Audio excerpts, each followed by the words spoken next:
신다. 남궁지혜. 그러니까 그게 꼭 내 손처럼 보인다는 건 아닌데 사람 손같이 보이긴 해. 엄청 빠르게 앞다리살을 조지니까 그런 생각도 잠시지만 난 정말 놀라. 듣고 있어, 신다? 내 손 같다는 말은 아니야. 발이라면 모를까. 넌 좀 통통한 편에다가 발톱도 이상하게 나잖아? 조금만 오므리면 고리에 걸린 처진 앞다리처럼 보여. 그렇다고 내가 족발 같다는 건 아니고. 신다? 등을 보인 채 누워있는 신다가 대답 대신 모로 누웠다. 나는 신다의 축축한 팔뚝에 입을 맞춘 채로 가만히 창밖의 공장 기둥들을 쳐다봤다. 신다, 내가 너 때문에 일한다는 건 알고 있어? 신다는 또 대답이 없었다. 오늘부터 열대야라는 것을 뉴스로 본 뒤로 좀처럼 기운이 좋아질 기미가 보이지 않았다. 너는 모르잖아. 낮에 얼마나 더운지. 2시간 전에 이 두 마디를 한 게 전부였다. 난 그 이기적인 주둥아리에 먹던 김치를 쑤셔넣고 싶었지만 정작 쑤셔넣은 것은 축축한 살덩이 뿐이었다. 신다가 더는 못 참겠다는 듯이 일어났다. 늘어진 살집들은 동물원에서 나는 냄새를 풍겼다. 신다는 개처럼 침대를 가로지르고 내려가더니 선풍기 앞에 누웠다. 아, 차가워서 좋아. 신다는 닫혀있던 입을 그제야 열고는 나를 쳐다봤다. 날 바라보는 눈이 간만에 뚜렷했다. 평소의 무기력하고 맹하기만 했던 그런 눈이 아니었다. 교육원 보내줘. 나는 손을 뻗어 스탠드 쪽에 올려두었던 손톱깎이를 가져왔다. 날이 선 집게로 엄지 밑 부분의 공처럼 난 누런 굳은 살을 잘랐다. 이제 조금만 있으면 이 성가신 것들을 다 잘라낼 수 있을 것 같았다. 신다는 그런 날 가만히 올려다보고만 있었다. 뭘 배우고 싶어서 그러는데? 나는 신다의 얼굴에 침을 뱉고 싶었다. 정신 좀 차리라고 하고 싶었다.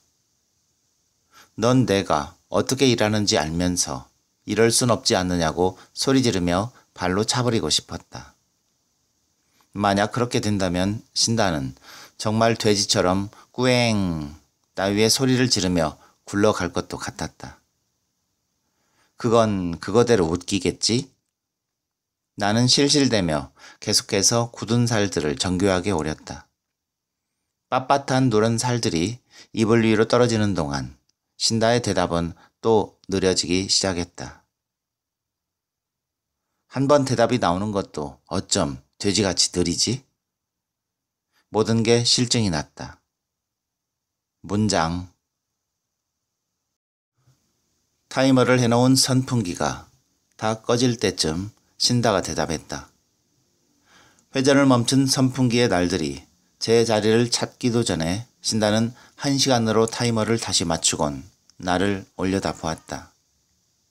전에 시도 때도 없이 자기만 해대는 신다에게 전기세가 아까우니 꼭 선풍기에 타이머를 맞춰놓으라고 했었다.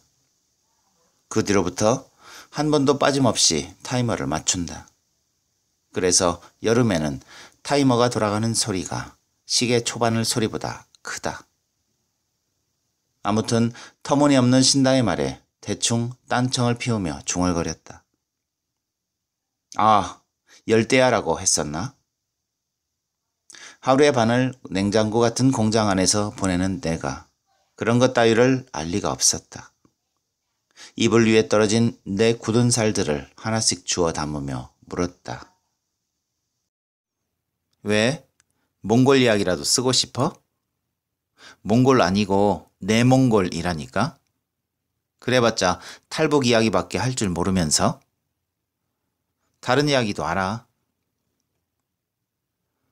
왼손에 담은 딱딱한 살점들을 버리려고 침대에서 몸을 일으켰다. 내 몸집마다 신다의 시선이 움직였다. 펑퍼짐한 엉덩이를 괜히 발로 한번 차곤 냉장고 옆에 놓인 쓰레기통에 손을 털었다. 느긋하게 냉장고에서 물통까지 꺼내 목을 축이곤 침대 위로 올라가 이불을 덮었다. 신다는 밑에, 나는 위에. 원래부터 그 자리가 자기 잠자리인 것처럼 신다의 얼굴은 편안해 보였다. 당분간은 침대 위로 올라올 일이 없을 것 같았다. 적어도 열대야가 끝나기 전까지는 그럴 것이다.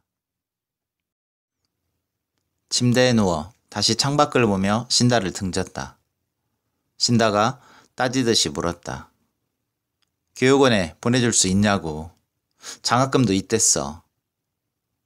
가만히 있어도 땀이 흐르는 열대야였지만 난 이불을 가슴께까지 올리고 몸을 말았다.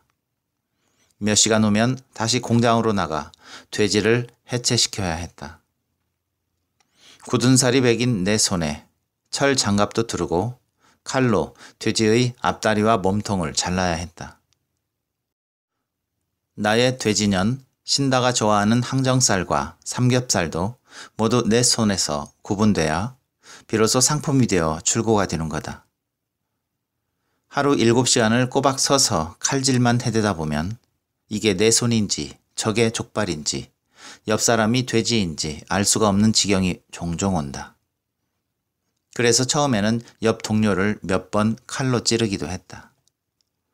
지금이야 경력이 10년을 넘어서는 만큼 그런 아마추어적인 실수는 하지 않지만 어린 20대 친구들이 발골사가 되겠다고 칼질하는 모습을 볼 때면 내 칼에 찔린 채로 손질을 멈추지 않던 그 친구가 기억난다.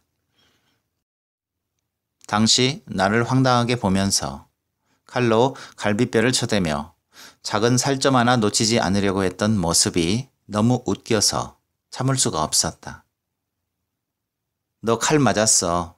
알고는 있는 거야? 하얀 소독복의 팔뚝 부분이 온통 빨갛게 될 때까지 나는 계속 그렇게 웃었고 그 친구는 갈비뼈를 마저 분리시키고 공장 밖으로 나갔다. 그리고 지금의 나는 가끔씩 그 친구가 어디서 또 누구를 위해 돼지를 자르고 갈비뼈를 쳐댈지 문득 궁금해지곤 한다. 그러니까 아무것도 할 수 있는 게 없고 늘어지도록 잠을 자며 밥을 축내는 저 돼지가 뭐라고 나는 이토록 신다 너를 버릴 수 없는 건지 모르겠다. 우리가 만난 건 재작년 2월이다. 나는 당시에도 발골사를 하고 있었다. 아침 일찍 공장에 나가 5시가 조금 넘는 시간에 퇴근하고 집에 돌아오는 게 전부인 일과였다. 일탈이라면 가끔 친구들과 안마방을 가는 정도. 먹자골목 뒷길로 좀 더 가다 보면 별의별 안마방이 다 있다. 신다는 생긴 지 얼마 안 된 파란 간판 안마방의 카운터를 보는 아이였다. 당시만 해도 신다는 제법 마른 체형이었다. 적어도 늘어진 티셔츠를 입을 때마다 쇄골이 보이긴 했으니까. 까무잡잡한 피부와 쌍꺼풀 없는 눈매는 초면부터 사나운 인상이어서 친구들은 면상이 재수없다고 뒤에서 말했다. 나는 반대로 그 눈매가 마음에 들어서 신다와 섹스하는 장면들을 상상하며 카운터 쪽으로 자주 웃어주기도 했다. 하지만 신다는 그게 전부였다. 카운터를 벗어나지도 않았고 번호가 붙어있는 몇몇의 방에 기웃거리지도 않았다. 몇 번을 눈여겨본 뒤에서야 신다는 카운터 뒤 다락방에서 자거나 먹고 싸는 계집이라는 걸 알았다. 그리고 고기에 환장하는 년이라는 것도. 나는 신다에게 돈을 주겠다고 했다. 먹고 싶은 것도 먹게 해준다고 했다. 그러니 같이 살자고, 나랑 같이 가자고 말했다.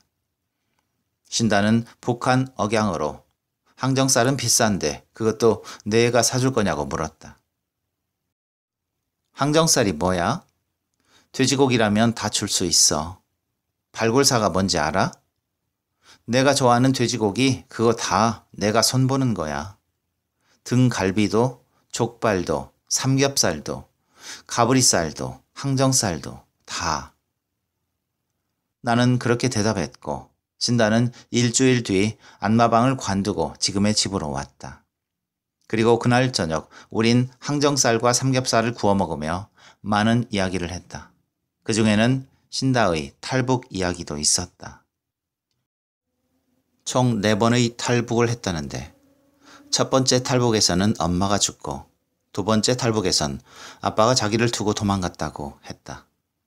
세 번째 탈북에서는 압록강을 건너다 걸려서 총대로 죽지 않을 정도로 맞고 이송됐었는데 그날의 후유증으로 신다는 다리가 짝짝이다. 요즘도 가끔씩 그 종갓나 새끼들이 때리는 꿈을 꿨다며 나를 깨운다. 우는 건지 웃는 건지 알 수 없는 표정을 짓고는 그 씨발 같은 새끼, 씹 같은 새끼, 또 무슨 새끼 거린다.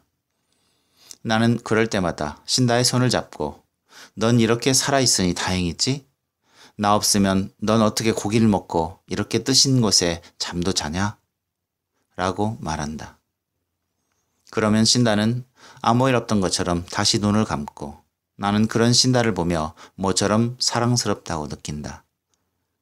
가끔씩 내가 아니면 안 될 것처럼 구는 신다의 미련한 얼굴을 볼 때면 쾌감이 발끝에서부터 저려온다. 꼭 사정하기 전의 감각과 비슷해서 나도 모르게 신다의 잠든 몸을 붙들고 하체를 비비기도 했다. 신다는 이런 면에서는 여우 같은 계집임이 틀림없다. 탈북을 성공한 4번째 이야기는 그냥 별거 없었다. 3년 뒤에 아빠가 보낸 브로커가 찾아와서 군인에게 돈을 주고 국경을 넘었다고 했다. 중국으로 가서 며칠 있다가 내몽골로 다시 넘어간 신다는 철조망을 넘어 어두운 새벽을 달렸다고 했다.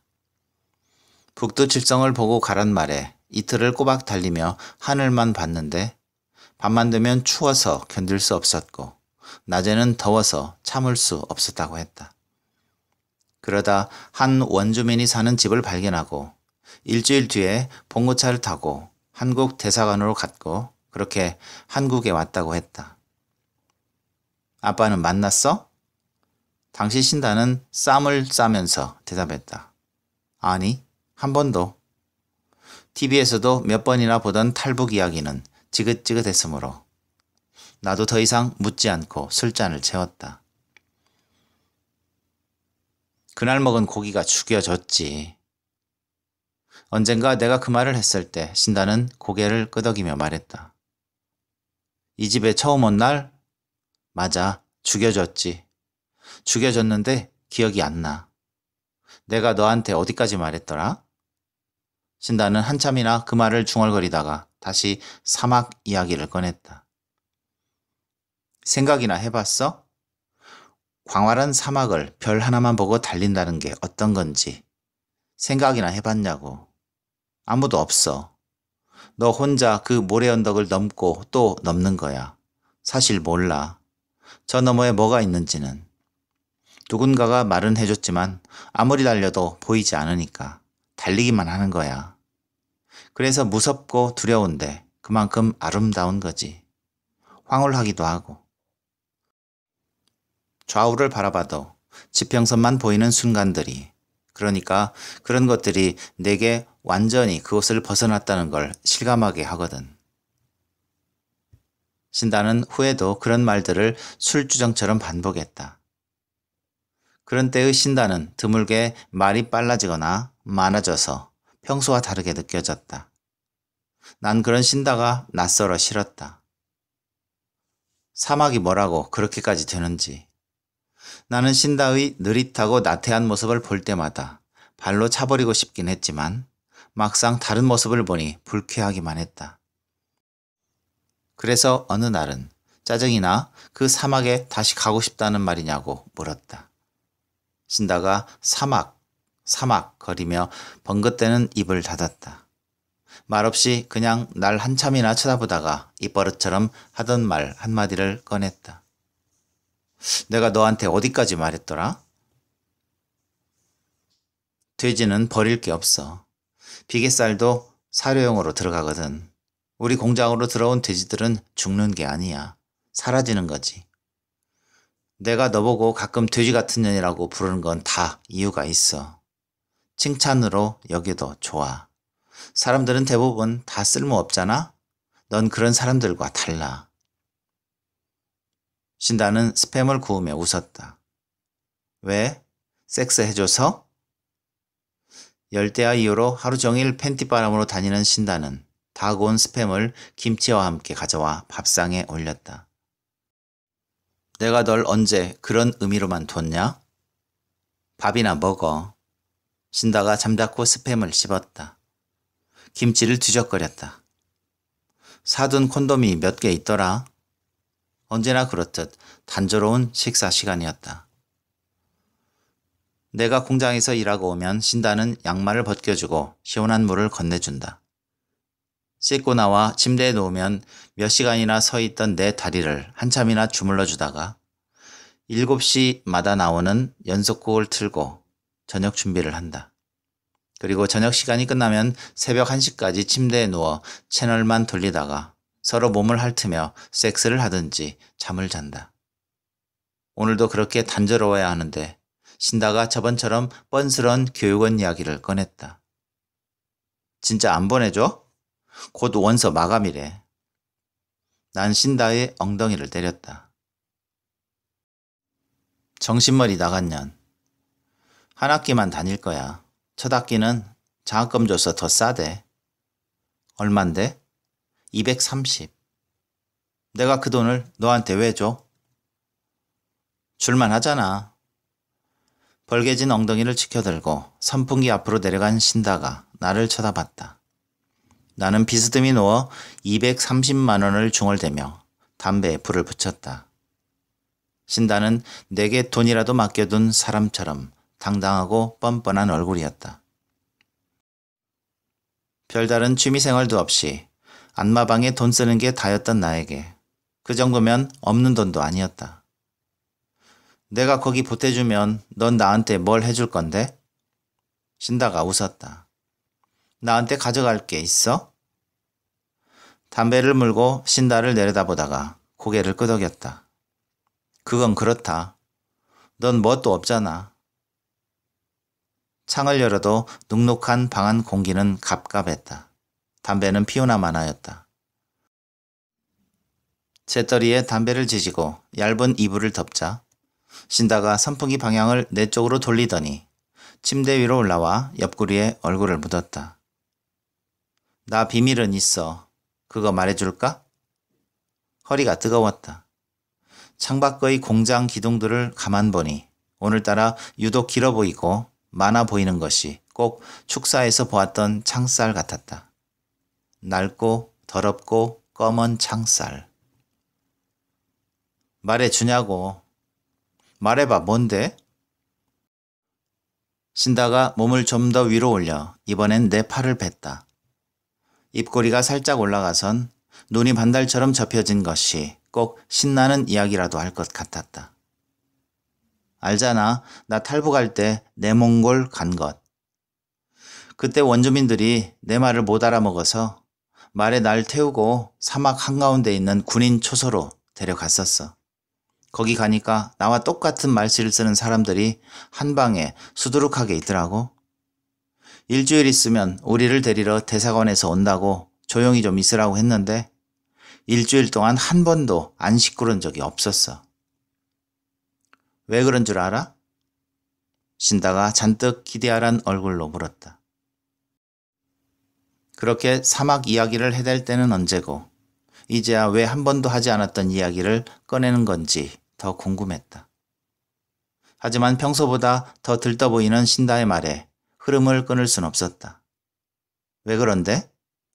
신다는 내 귀에 입술을 가져다 댔다. 신음처럼 작고 은밀했다. 여자 때문에, 그 빌어먹을 여자들 때문에. 귀가 습기 찬 것처럼 축축해져도 신다는 말을 멈추지 않았다. 군인들이 섹스를 하려고 여자들을 매일 데려가려고 했거든. 왜 너랑 맨날 하는 그 짓 말이야. 그거 하려고 낮이고 밤이고 안 가리고 여자들을 데려가려고 그러는데 남자들이 가만히 있겠냐고.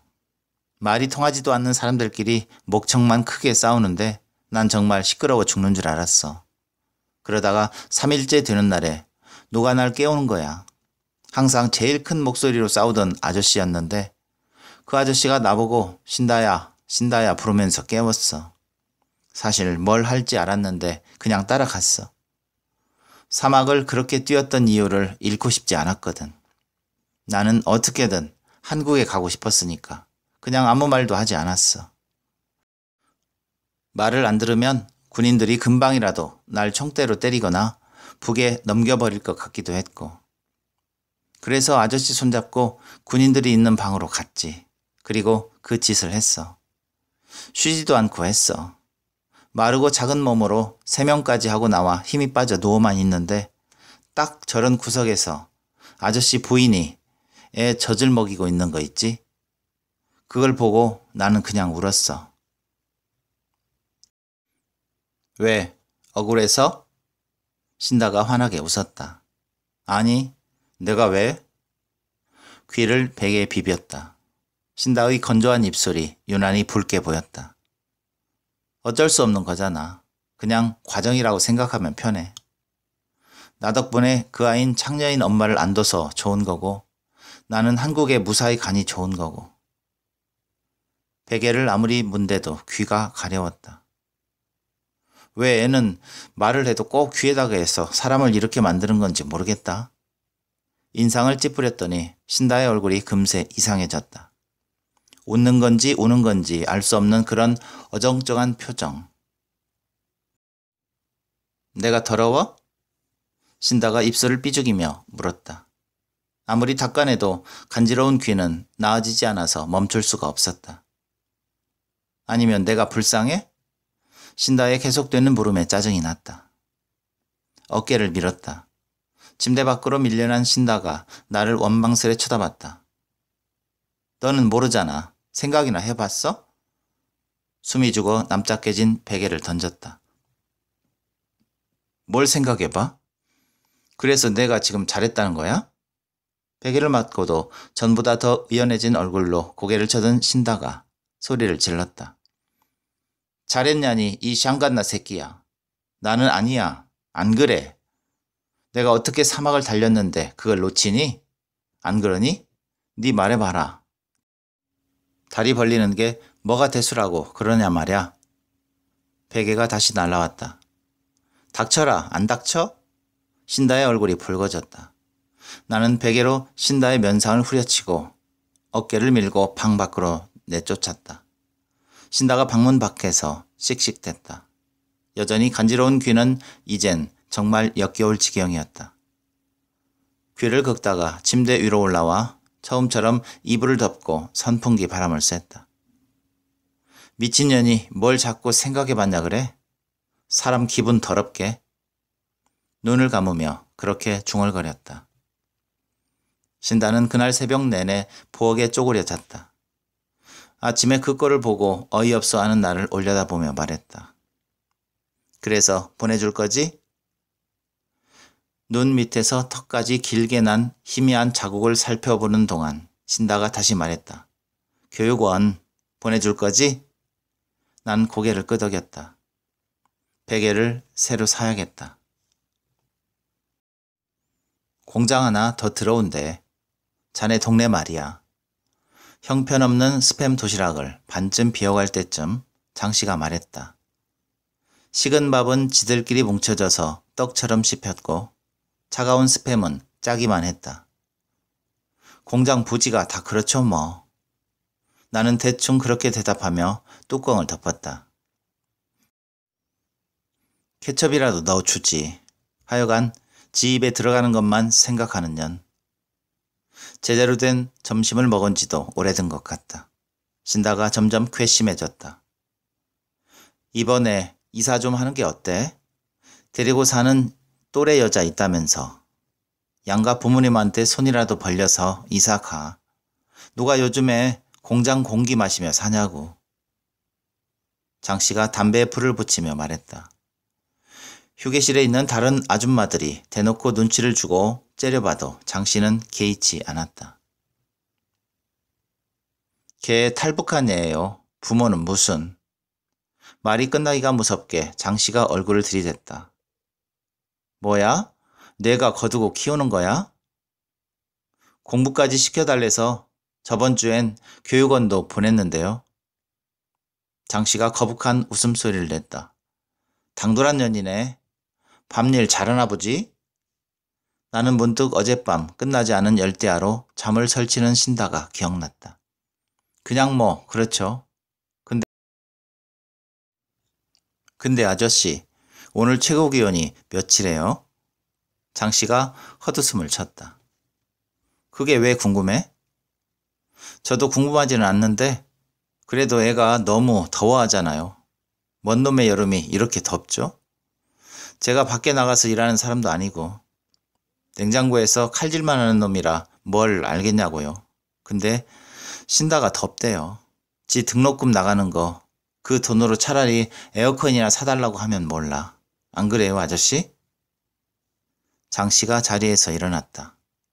때려, 그냥.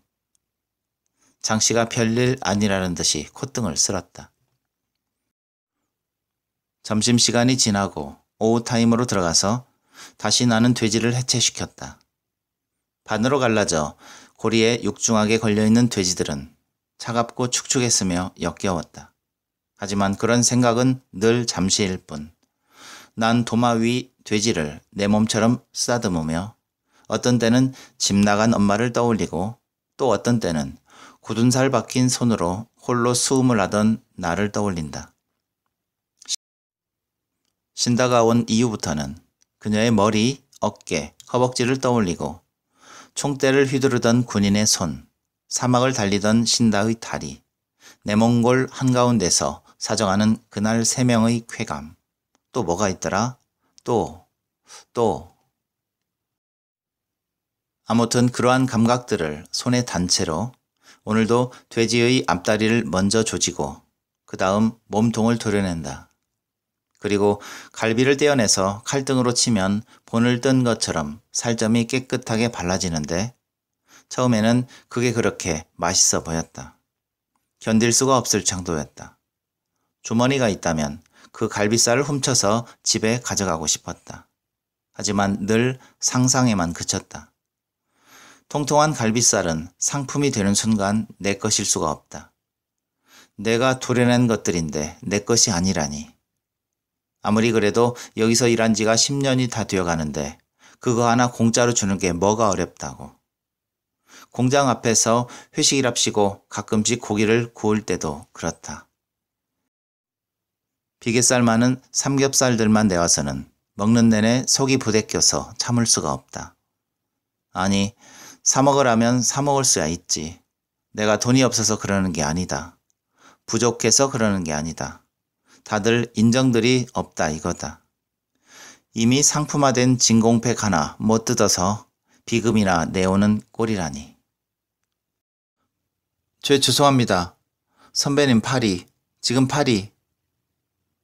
언제 한 번은 그 고기 좀 직원 할인가로 팔 수 없냐고 물었는데 장 씨를 포함한 다른 직원들이 별 미친놈 다 보겠다며 웃었다. 연병하네. 직원 할인가를 어디서 찾아? 나는 그 말을 듣고 종일 얼굴이 화끈돼서 참을 수가 없었다. 4대 보험은 해주면서 그건 왜 못 해준대? 야, 괜찮아? 그만해. 너 지금 칼 맞았어. 알고는 있는 거야? 그러면 내가 잘라낸 그 많던 돼지의 부위들은 도대체 어디로 가는 것인가? 내가 먹기도 전에 그렇게 어디로 다들 빠지냐 이 말이다. 아, 팔뚝이 뜨겁다. 너무 더웠다. 나는 개처럼 헥헥거렸다. 후텁지근한 공기는 집에 와서도 똑같았다. 병원에서 꿰맨 팔뚝은 마취가 풀릴수록 화끈거렸다. 쉰다? 쉰다가 보이지 않았다. 교육원에 다닌 이후에도 내가 퇴근하기 전에는 집에 먼저 와 있었기 때문에 이런 한적한 느낌은 오랜만이다. 쉰다? 나는 다시 한번 신다를 불렀다. 하지만 화장실에도 신다는 없었고 방에도 신다는 보이지 않았다. 시간은 이제 겨우 2시가 돼가고 있었다. 방에 들어가 선풍기를 켰다. 열린 창문으로는 공사 소리가 크게 들렸다. 평소라면 도저히 들을 수 없는 소음들이 감당할 수 없을 만큼 나를 괴롭혔다. 시끄럽고 덥고 짜증났다. 옷을 벗어던지고 속옷 차림으로 전에 신다가 누워있던 대로 선풍기 앞에 누웠다. 옥신대는 팔뚝은 조금만 움직여도 바닥과 맞닿았다. 나는 인상을 찌푸리고 욕을 했다. 칼로 날 찌른 주제에 지가 더 아픈 표정으로 손을 떨던 그 새끼도 짜증났고 이 자리에 없는 신다에게도 화가 났다. 공부를 한다는 말이지. 내가 이렇게 한낮에 냉장고 같은 공장에서 돼지 갈비뼈나 쳐대는 동안 너는 고작 글이나 쓰며 있다 이 말이지. 발끝에 걸리는 옷가지를 걷어찼다. 상스러운 욕이 입에서 튀어나올 때마다 기분은 조금씩 나아졌다. 생각해보면 칼에 맞는 것도 별거 아니었다. 순식간에 훅 들어와서 꽂히는데 아프지도 않았다. 피가 날수록 오히려 손에는 힘이 들어갔다. 날 칼로 찌른 새끼는 뭐가 그렇게 겁이 났는지 어쩔 줄 몰라 했다. 공장 사람들이 나서서 괜찮다고 말했다. 칼에 찔린 건 나인데 사람들은 그 새끼한테 괜찮다며 등을 토닥였다. 처음엔 다 그래. 그렇게 배우는 거지 뭐. 도마 위에 장갑을 벗어 던졌다. 축축한 왼팔로 나가는 내 등 뒤에서는 얼른 다시 시작이나 하라며 한씨가 소리쳤다. 그 말은 꼭 나를 대신할 사람은 언제든지 있다는 것처럼 들려서 쉽게 발이 떨어지지 않았다. 참을 수 없이 덥고 습한 공기는 선풍기로도 감당이 안 됐다. 자리에서 일어나자 바닥은 내가 누운 자리 그대로 축축해져 있었다. 나는 화장실로 달려가 무작정 차가운 물을 끼얹었다. 팔뚝은 이제 완전히 마취가 풀려 뜨겁고 따가웠다. 괴성이 절로 나왔다. 내가 지르고 싶어서 지르는 게 아니었다. 빌어먹을 더위도 그렇고 신다가 없는 지금도 그렇고 뭐 하나 내성에 차는 게 없었다. 소리를 더 크게 질렀다. 그래도 밖에서 들리는 드릴 소리는 묻히지도 않았고 더위는 사라지지도 않았고 내 팔뚝의 열기가 나아지지도 않았다. 대충 몸을 닦고 나가서 불에 물을 올렸다. 라면이나 끓여 먹고 TV나 보며 신다를 기다려야겠다. 너저분한 방에서 받침대로 쓸 잡지 같은 것을 찾으려고 현관 앞에 있는 재활용 더미를 뒤졌다. 고지서나 광고지들이 산더미처럼 쌓여 있었다. 그 중에서도 대출 광고지가 많았는데 유독 이 동네에는 음식점 광고보다 대출 광고가 훨씬 많이 날아오는 편이었다. 나는 현관문에 붙어 있거나 문틈에 끼어 있는 대출 광고지를 볼 때마다 이 세상은 꼭 나를 무너지게 만들려고 작정한 것 같다고 느껴졌다. 그때마다 나는 돼지를 먹고 살 정도로 넉넉하다고, 그러니 작작 좀 하라고 누군가의 뺨이라도 때리며 말하고 싶었다. 저번에는 진짜 그렇게 말하고 싶어서 전단지 알바생을 현관 앞에서 하루 종일 기다린 적도 있었다. 신다는 그런 내게 문틈으로 고개를 내밀고 진지하게 물었었다. 교대할래? 오면 때려줄게. 뺨만 때리면 되는 거지? 그런 때의 신다는 사랑스러운 여자임이 틀림없다. 끓는 라면 소리에 광고지 몇 장을 깔고 냄비를 내려놓았다. 마트에서 사둔 반포기 김치도 꺼냈다. 내가 끓인 라면은 오랜만이었다. 원래 이런 건 다 신다가 하는 거다. 먹고 재워주니 이런 것쯤은 걔가 하는 게 맞다. 어디쯤일까? 라면이 맛없다. 왜 일찍 안 다녀서 팔뚝도 아픈 사람을 라면 끓이게 하는 건지 모르겠다. 역에서 이 근처로 오는 버스는 93번밖에 없으니 아마 지금쯤 그걸 타고 있을 텐데 걔는 버스를 타면서도 생각이란 걸 할까? 뭐 어쩌면 오늘 배운 것들을 곱씹을 수도 있겠다. 아니다. 걔는 그냥 허울 좋게 다니는 것이나 다름없으니 저녁을 뭘 먹을지에 대해서나 생각하겠지. 미련하고 멍청하기만 해선. 어쩌면 버스가 폭발할지도 모르고 다른 차가 돌진할지도 모르는데 그렇게 되면 저는 깔릴 것인지 튕겨나갈 것인지 그런 사소한 근심이라도 달고 살 줄도 모를 것이다. 세상 편한 줄만 아는 그런 여자. 하지만 정말 신다가 탄 버스가 폭발당하거나 다른 차가 돌진하면 신다가 영영 이곳으로 돌아오지 않는다면 그럼 나는 교육원에 가서 일단 환불이 되는지부터 물어봐야 하나? 아니다. 그게 중요한 게 아닐지도 모른다. 신다가 돌아오지 않는다는 건 혼자 고기를 먹으며 살아야 한다는 말이고 그럼 나는 이 집에 혼자 남겨져 저 선풍기 앞에 누워있는 누군가를 위해 발을 피할 이유도 없어진다. 내 다리는 누가 주물러주고 차가운 물은 누가 건네주나. 아니다. 정말 중요한 건 그게 아니다. 나는 신다를 왜 데려왔지? 그 파란 간판 밑에서 일광욕처럼 조명만 쬐던 년을 왜 데려왔지? 가늘고 작은 눈을 한 주제에 항정살 같은 비싼 고기를 먹을 줄만 아는 그런 여자를 왜 데려왔던가? 뜨거운 라면이 식는 동안에도 나는 계속해서 생각했다. 차가운 돼지를 만지고 온 내 손을 유일하게 쓰다듬어 줄 수 있는 여자는 누군지, 또 나와 같이 잠을 자줄 여자는 누구였는지도. 깨끗하게 비운 냄비를 그대로 두고 병원에서 준 약을 먹었다. 내 꼴을 보면 신다는 뭐라고 할까? 이기적인 애니까 일은 나갈 수 있냐고 물을 게 뻔했다. 93번의 배차 간격이 어떻게 되더라? 평소 내 퇴근 시간이 다가오는데도 신다는 나타나지 않았다. 방으로 들어가 아무렇게나 널브러진 원고지들을 발로 쓸었다. 신다는 글을 쓰기 시작하면서부터 방 곳곳에 자신의 원고를 버리듯이 놨는데 아무리 잔소리를 해도 나아지지 않았다. 원고지를 발로 차버릴 때마다 그냥 꿈트게 일어나서 주울 뿐이었다. 이게 다 교육원 때문이다. 그게 뭐라고 신다는 펜을 들고 새벽 내내 앓도록 글을 쓰고 자다가도 일어나 미친 사람처럼 무언가를 적는단 말인가.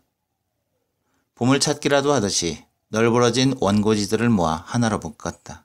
그리고 퍼즐처럼 순서를 맞췄다. 단순히 뭔 내용을 갖고 썼는지만 알아내서 신다를 놀릴 생각이었는데 읽다 보니 머리만 아팠다. 삼류 같은 내용이나 다름없었다. 시작부터가 골 때렸다. 웃음밖에 나오지 않았다. 돼지가 된 여자가 당황한 나머지 거리로 나가 날뛰는 것부터 이야기가 시작되는데 주민의 신고로 탈주한 돼지 취급받곤 한 공장으로 들어가게 된다. 비좁은 그곳에서 사료도 제대로 못 먹고 굶어가다가 이대로 살 수는 없다는 생각에 또다시 탈주를 하게 된다. 그 과정에서 몇 번이나 주인에게 발견되어 죽을 고비를 맞는다. 채찍질을 당하며 자신은 왜 돼지가 되었는가를 몇 번이고 생각하는데 별다른 정의는 딱히 내려지지 않는다. 그냥 여자는 돼지였나 보다. 아니 그럼 애초에 왜 여자는 돼지가 되어버린 것인가? 돼지면 돼지인 거지. 아무튼 그 탈주한 돼지는 어느 날 한 남자를 만나게 되는데 그 남자는 자신의 아파트로 데려와 돼지를 열심히 살찌운다. 돼지는 자신의 살집이 전보다 더 두툼하다는 것을 느끼며 꾸앵거린다. 남자는 그 소리를 듣고 놀라 뒷다리 부분을 때린다. 닥쳐, 안 닥쳐? 꾸앵. 뭐 이런 대화들. 원고지 뭉치를 재활용 더미 위에 던졌다. 때마침 신다도 들어왔다. 나를 보고 물었다. 뭐 하는 거야? 칼 맞았어. 아니 그거 말고 그럼 뭐? 왜 던지냐고. 칼 맞았다니까? 신다가 원고지를 다시 들었다. 내 거 읽었어? 나는 끓는 가래를 싱크대에 뱉었다. 요즘엔 그게 소설이라고 쓰냐? 신다가 인상을 찌푸렸다. 별 병신 같은 소설이 다 있다고 감상평을 말했다. 그날 새벽 내내 신다는 방에 들어오지 않고 부엌에서 글을 썼다. 글을 썼는지도 모르겠다. 펜으로 뭔가를 적었다. 뭔가를 그렇게 하염없이 적기만 했다. 그날 새벽 나는 처음으로 열대야를 실감했다. 신다의 말대로 더워서 참을 수가 없었다. 신다는 그날 이후로 도시락에 스팸을 더 이상 넣지 않았다. 대신 김치 볶음밥이나 김밥 같은 것들이 들어있었다. 공장 사람들은 내 팔뚝의 안부를 묻기보다 새로 들어오는 공장이 어떤 공장인지에 대해 물어봤다. 소문으로는 모 대기업의 반도체 공장이라는 말도 있는 모양이었다. 하지만 완공까지는 1년이나 남았다는데 무슨 공장 하나를 완공하는데도 그렇게 시간이 걸리는지 모르겠다. 장 씨의 말대로 이사를 가는 게 낫겠다. 낮에 들리는 소음은 도저히 들을 게 못 된다. 창밖으로 보이는 공장들도 지긋지긋하다. 조만간 부동산이나 들러 시세나 알아봐야겠다. 아침에 신다가 곧 소설이 완성된다고 했다. 그게 끝이 아니었냐고 물으니 아니라고 했다. 그럼 끝나는 날 고기를 먹자고 했다. 나름 축하한다는 의미로 한 말이었다. 신다가 웃었다.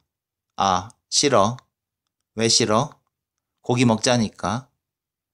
신다는 내 쪽을 쳐다보지도 않고 팬트만 빨았다.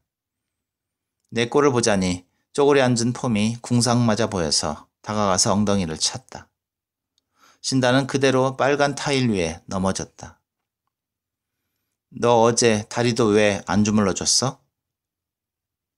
아무렇지 않게 머리칼에 묻은 하얀 거품을 닦아내고 다시 쪼그려 앉았다. 축축한 팬티를 쥐었다. 내 말 무시하지 말고 말해봐. 고기는 왜 먹기 싫고 다리는 왜 안 주물러주고 그러냐니까? 신다가 빨래비누로 팬티를 문대면서 거품을 냈다. 화가 났다.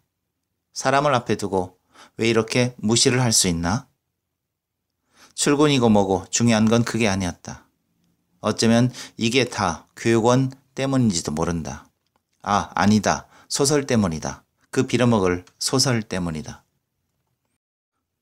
난 곧장 욕실을 나가서 원고지들을 찾았다.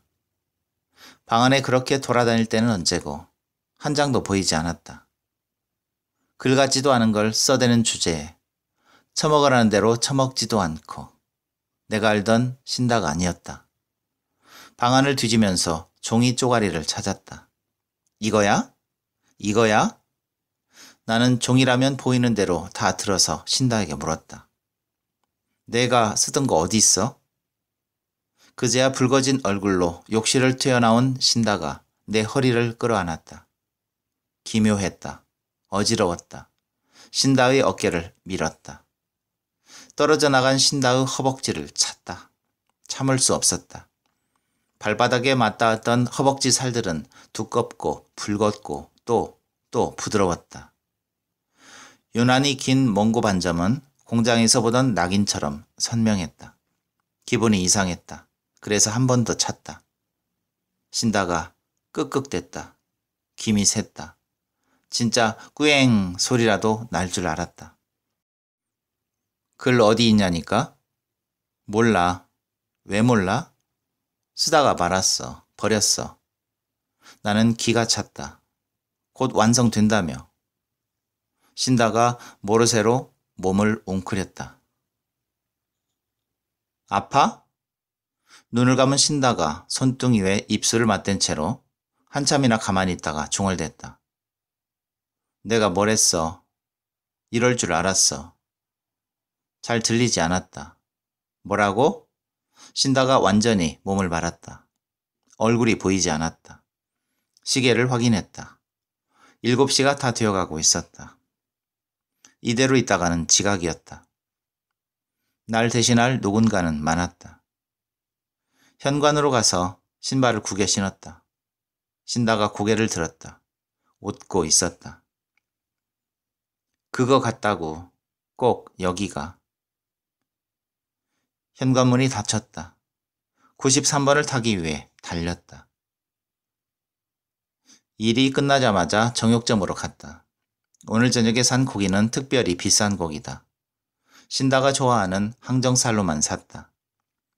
아침 일은 전에 말했던 것처럼 정말 앞다리처럼 보여서 찼다고 하면 신다는 이해해 줄 것이다. 항상 돼지 같은 년이라는 말을 들었으니 그럴 수도 있겠다 하고 넘어갈 것이다. 고기를 구워주며 이사를 가자고도 해야겠다. 에어컨도 옵션으로 달린 빌라로 알아보자고 하면 모든 건 있고 금세 좋아할 것이다. 서둘렀다. 버스에서 내리자마자 달렸다. 달리면서 신다와 비슷한 여자를 본 것도 같았다.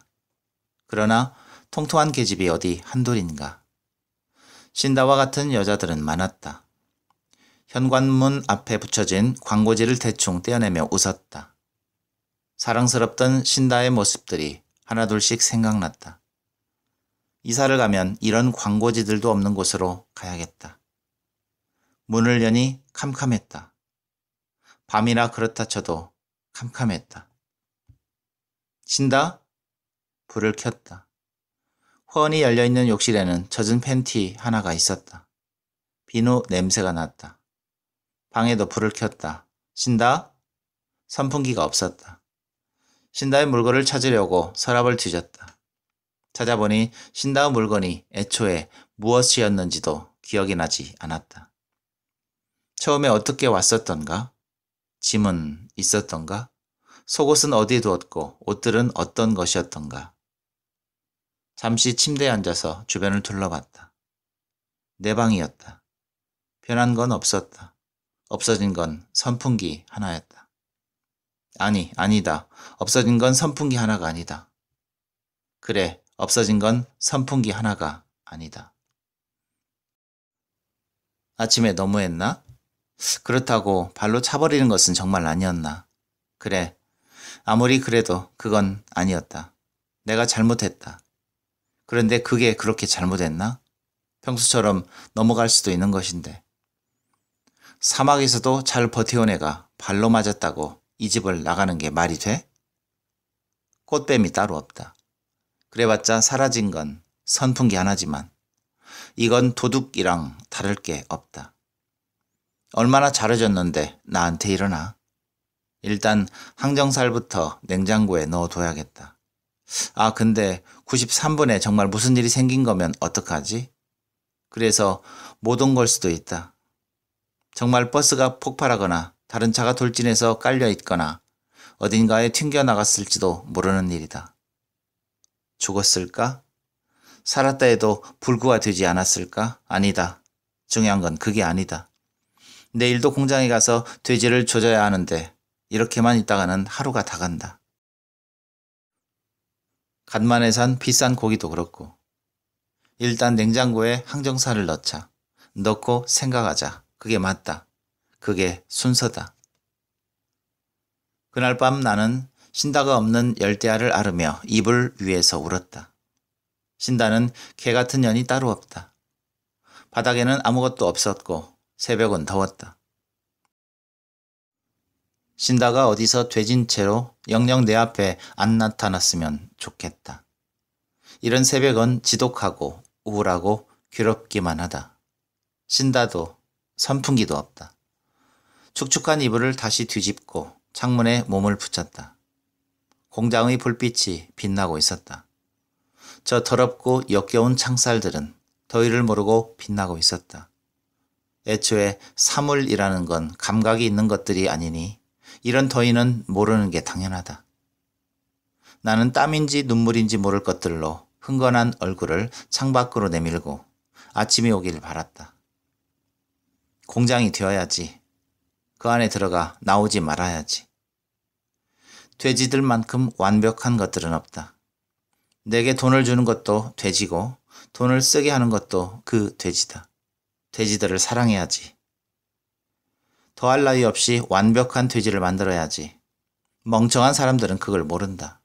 신다도 그 병신도 그걸 몰라서 그렇게 뛰쳐나갔다. 또 누군가에게 궁상맞은 사막 이야기나 하며 어디선가 고기를 먹고 있을 게 뻔하다. 그년이 우리 엄마와 다를 게 뭔가. 엄마도 누군가에게 다리나 벌리며 과정이라 여기고 있을까. 어느 사막을 달리고 있을지는 모르지만 엄마가 뛰쳐나간 그날의 사막에 왜 나는 데리고 나가지 않았을까? 아, 나는 다시 더위에 잠겨 흐느꼈다. 내게도 달릴 사막이 있으면 얼마나 좋아. 나는 신다의 살레가 백인 베개를 허벅지 사이로 비비며 울었다. 텁텁한 갈증이 날 더 괴롭게 했지만 어째서인지 일어날 힘이 없었다. 그러고 보니 사막의 선풍기를 가져가서 뭘 하려고 신다? 뒤늦게 든 생각에 몇 번이고 물었지만 들려오는 대답은 없었다. 이불의 감촉도 이젠 부드럽지 않았다. 까슬하고 따가웠다. 신다, 대답해봐. 이게 다 무슨 소용이 있어? 하지만 신다는 끝까지 돌아오지 않았다. 다음 날 나는 입은 돛채로 된 돼지들을 평소와 같이 칼로 가로지르며 목살을 자르고 삼겹살을 도려냈다. 칼날을 세우고 살결을 가를 때마다 신다의 크크대는 소리를 들었다. 족발 같다며 놀렸던 통통한 손등이 고리에 걸려 먹음직스럽게 흔들렸다. 나는 앞다리부터 도려내 작업대에 올렸다. 신다가 살살 하라며 소리 질렀다. 나는 그런 걸 봐줄 여유가 없었다. 조금만 지체해도 육질이 달라져서 등급이 떨어진다. 이게 신다, 다 널 위한 일이야. 그렇게 말하며 앞다리에 붙어있는 항정살을 떼어냈다. 신다의 뼈가 허옇게 드러났다. 그건 생각보다 더 흥분되는 일이었다. 먼저 다른 작업을 끝낸 장씨가 신다의 몸통으로 칼을 가져갔다. 손대지 말라고 소리 질렀다. 장씨가 미친놈이라고 헛웃음을 쳤다. 나는 신다의 몸통을 작업대로 올려 갈비뼈를 발라냈다. 사막을 뛰던 년이라 그런지 지방층이 생각보다 별로 없었다. 신다가 차갑고 축축한 몸으로 하얀 작업대 위에서 늘어졌다. 아, 차가워서 좋아. 신다의 마지막 유언과도 같은 말이었다. 그 말을 들으며 오늘의 열대야는 또 무슨 수로 견뎌야 하나 싶었다.